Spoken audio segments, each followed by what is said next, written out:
یزید کی لشکر جو امام حسین کے مقابلے میں آیا، امام حسین کے لشکر کی تعداد 72 تھی، تو یزید نے 22,000. مجھے بتائیے 72 کا 22,000 سے کو مقابلہ ہوتا ہے؟ عمر بن سعد نے پھر عبید اللہ ابن زیاد کو لکھا کہ 22,000 بندے تھوڑے ہیں، کچھ بندے زیادہ بھیج. تو عمر بن سعد کو عبید اللہ ابن زیاد کہنے لگے کہ تو پاگل تو نہیں ہو گیا، 72 کے لشکر کا 22,000 بھیجا، اور کتنا بھیجوں؟ تو اس نے کہا تمہیں یہ نہیں پتا یہ لوگ کون ہیں؟ یہ مولا علی شیر خدا کی اولاد ہے. ان میں ایک ایک شخص ایسا ہے جو 1,000 کے مقابلے میں لڑنا جانتا ہے. تو یہاں کمزوری دکھائی جاتی ہے. ہمارے بچے سمجھنے لگے ہیں کہ یہ شاید کوئی ایسی داستان ہے، اور اس طرح کا ماحول ٹی وی پہ میں دیکھ رہا تھا، اس طرح کا ماحول بنایا جاتا ہے جیسے کوئی خوف ہے. یعنی واقع کربلا کوئی ایسا واقعہ جسے دیکھ کے خوف طاری ہو جائے، بچے راتوں کو ڈرے. وہ اکیلے درخت دکھائے جا رہے ہیں اور تیر دکھائے جا رہے ہیں. او یار کیا قوم کی تربیت کر رہے ہیں؟ واقع کربلا حوصلے کا نام ہے، دلیری کا نام ہے. سنیں بات اصل میں کیا تھی، بڑے ٹھنڈے دماغ سے میری بات کو سمجھیے گا. حضرت مولا علی شیر خدا کے بعد مسلمانوں کے متفقہ امیر بنے تھے حضرت امیر معاویہ. انہیں امیر کس نے بنایا تھا؟ امام حسن نے، حضرت علی کے بڑے صاحبزادے. حضرت امام حسن نے ان سے صلح کی، انہیں خلافت دی. اور صحیح بخاری میں نبی پاک نے فرمایا تھا میرا بیٹا حسن سردار ہے، جب مسلمانوں کی جماعتوں میں لہو بہہ جائے گا تو حسن ان کی صلح کرا دے گا. وہ صلح امام حسن نے کرائی. جناب امیر معاویہ امیر بن گئے. حضرت امیر معاویہ رضی اللہ تعالیٰ عنہ بڑا پیار کرتے تھے نبی پاک سے، بڑا احترام کرتے تھے حضور کے خاندان کا. ان کی جو اجتہادی خطائیں ہیں وہ اپنی جگہ پہ موجود ہیں. چونکہ امام حسن نے ان سے صلح کر لی، لہذا ہم بھی ان کے بارے میں کوئی جملہ کہنے کے مجاز، ہماری مجبوری امام حسن ہے. اس لیے کہ جسے امام حسن صحیح کہے پھر امام حسن کے ماننے والے کو اسے غلط نہیں کہنا چاہیے. حضرت امیر معاویہ رضی اللہ تعالیٰ عنہ کا جب وصال ہوا تو حضرت امام حسن پہلے ہی ان سے وصال کر گئے، آپ کو زہر دے دیا گیا، آپ شہید ہو گئے. امام حسین موجود تھے. تو یزید کے بارے میں لوگوں نے کہا جناب امیر معاویہ سے کہ یہ ٹھیک ہے، مناسب ہے اور بہادر ہے، دلیر ہے، وہ جو ہوتے ہیں نا خوش آمدی ٹولہ. تو حضرت امیر معاویہ کے گرد بھی کچھ ایسے لوگ تھے، انہوں نے آپ سے کہا کہ یزید کو نامزد کر دیں. تو آپ نے یزید کو بلایا، حوالہ مجھ سے دیکھ لیجئے گا. بلا کے فرمایا کہ 3 بندوں کے سامنے اپنی خلافت پیش کرنا، اگر وہ تجھے مان جائیں تو امیر بن جانا، نہ مانے تو چپ کر کے گھر بیٹھ جانا. وہ 3 بندے کون ہیں؟ جناب عبداللہ ابن عباس، حضرت عبداللہ بن زبیر اور امام حسین رضی اللہ تعالیٰ. یہ وصیت فرمائی جناب امیر معاویہ. حضرت امام حسین کی وہ شخصیت تھی کہ مشکات میں حدیث ہے، نبی پاک صلی اللہ تعالیٰ علیہ وسلم کی چچی جناب ام فضل صبح صبح گھبرائی حضور کی بارگاہ میں آئیں.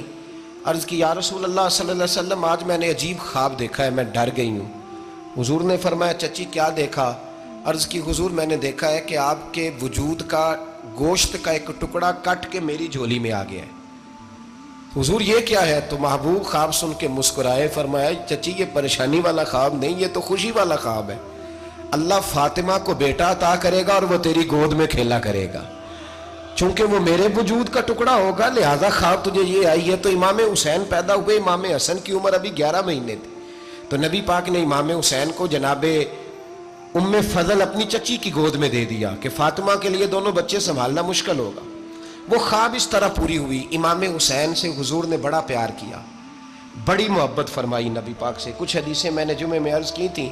حضرت ابو ہریرہ رضی اللہ تعالیٰ عنہ کہتے ہیں یہ واحد بچہ تھا حضور کے گھرانے کا کہ میں نے دیکھا کہ نبی پاک صلی اللہ علیہ وسلم بیٹھے تھے تو یہ حضور سے کہہ رہے ہیں نبی پاک سے کہ نانا جی اٹھ کے کھڑے ہو. کہتے ہیں حضور کھڑے ہو گئے تو کہنے لگے میں نے آپ کے برابر جانا ہے. بچے جو مرضی ضد کر لیتے ہیں نا. قد چھوٹا تھا، عمر 7.5 سال تھی. کہنے لگے نانا میں نے برابر جانا ہے. تو نبی پاک صلی اللہ علیہ وسلم نے ہاتھ پکڑ لیے، فرمایا چل پھر ہو جا برابر. تو حضرت ابو ہریرہ کہتے ہیں انہوں نے حضور نے ہاتھ پکڑے، اوپر کھینچا تو امام حسین نے پہلے اپنے پیر حضور کے گھٹنوں پہ رکھے، پھر نبی پاک کے سینے پہ رکھے. اور جب ان کا قد سر تھوڑا سا حضور سے اونچا ہو گیا تو محبوب فرمانے لگے چل بس کر، تو نے تو کہا تھا آپ کے برابر ہونا ہے، تو اوپر نکل گیا ہے، چل بس کر. فرماتے پھر امام حسین نے زبان باہر نکالی تو محبوب ان کی زبان چوسنے لگے، پھر ساتھ لٹا لیا اور انہیں سونگھنے لگے. تو میں نے عرض کی حضور آپ حسین کو سونگتے کیوں ہیں؟ تو فرمایا ابو ہریرہ مجھے حسین کے وجود سے جنت کی خوشبو آتی ہے. مجھے حسین کے وجود سے جنت کی. ایک دن حضور گزر رہے تھے. اصل اس طرح تھا کہ یہ نبی پاک کا حجرہ تھا. جن لوگوں کو اللہ نے مدینے کی زیارت کرائی ہے وہ جان سکتے ہیں نبی پاک کا حجرہ تھا. تو حضور کے حجرے کی اس جانب یعنی مسجد کی جو بالکل سیدھ ہے اس کی بیک میں سیدہ فاطمہ رہتی تھی. تو حضور اکثر نہ نماز کے لیے جب نکلتے تو حضرت فاطمہ کے حجرے کے پاس سے ہو کر دوبارہ محراب میں جاتے. محبوب حجرے کے پاس سے گزرے تو امام حسین رو رہے تھے. تو حضرت فاطمہ نے کسی بات میں جھڑک دیا تو امام حسین رونے لگے. تو نبی پاک نماز کے لیے گئے تو واپس لوٹ آئے اور واپس تشریف لا کے کہا فاطمہ حسین کو کیا ہوا؟ عرض کی یا رسول اللہ تنگ کر رہے تھے میں نے ڈانٹ دیا ہے. کیا خوبصورت جملے ہیں حدیث پاک میں. سرکار نے فرمایا فاطمہ اس کو حسین کو نہ رونے نہ دیا کر. یہ جب روتا ہے نا تو میرے دل کو تکلیف ہوتی ہے. تو بی بی صاحبہ کہتی ہیں یہ حکم آیا نبی پاک کا میرے نام پھر میں نے ڈانٹنا چھوڑ دیا. یہ ان کے فضائل تھے کم. ان کی تربیت خود نبی پاک نے فرمائی. خود ڈیوٹی. میں کسی منطق کا فلسفہ میں اب تو اللہ تعالیٰ معاف کرے. پہلے ہم لوگوں کو کہتے تھے فلانی مجلس میں نہ جانا فلانی. اب تو مصیبت بن گئی ہے جانے کی ضرورت نہیں. ہر شے موبائل میں آ گئی. مجھے بھیجتے ہیں کہتے ہیں حضرت صاحب یہ ذرا سننا یہ ذرا سننا. کل کراچی سے کچھ مہمان آ گئے تو اب بچوں نے وہ کلپ سنبھال کے یہ مولوی دیکھو کیا کہتا ہے. اب آیتیں پڑھی جا رہی ہیں قرآن پاک کی. اتنا ٹکڑا یہاں سے لیتے ہیں اتنا ٹکڑا یہاں سے لیتے ہیں اور ملا کے پتہ نہیں کون سا مکسچر بنا رہے ہیں. کسی آیت کا ترجمہ نہیں کوئی واضح حدیث نہیں. ایسے ہوا ہوگا پھر اس کو اس سے جوڑ لیں تو کیا بنتا ہے اتنی جمع کر لیں. یہ کون سا دین ہے جو توڑ مروڑ کے بیان کر رہے ہیں؟ کون سا مذہب ہے؟ دین تو واضح کھلی کتاب ہے. اب ہمارا یہ شوق ہے ہم ہر تماشا دیکھنا چاہتے ہیں. ہم اپنے لوگوں کی قدر نہیں کرتے اور بڑی بڑی دور جا کے ہم غلط معاملات میں جاتے ہیں. پھر ذہن ہمارے شکوک کا شکار ہوتے ہیں. ہمیں سمجھنا چاہیے کوئی ایسی کسی دلیل کی ضرورت نہیں ہے.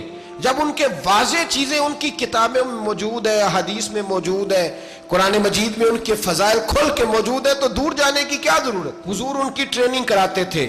پہلی بات تو یہ ہے کہ نبی پاک نے دعا مانگی تھی یا اللہ میرے گھر والوں کو زیادہ روزی نہ دینا. انہیں ایک وقت روٹی دینا ایک وقت کی بھوک دینا. یہ جو 10 دن کربلا میں انہیں ٹینشن نہیں نہ ہوئی انہیں عادت تھی فاقہ کرنے کی. انہیں 3 دن وصلی روزے رکھنے کی عادت تھی. پہلی بات. دوسرا یہ کہ جہاد کی تربیت حضور خود کراتے تھے.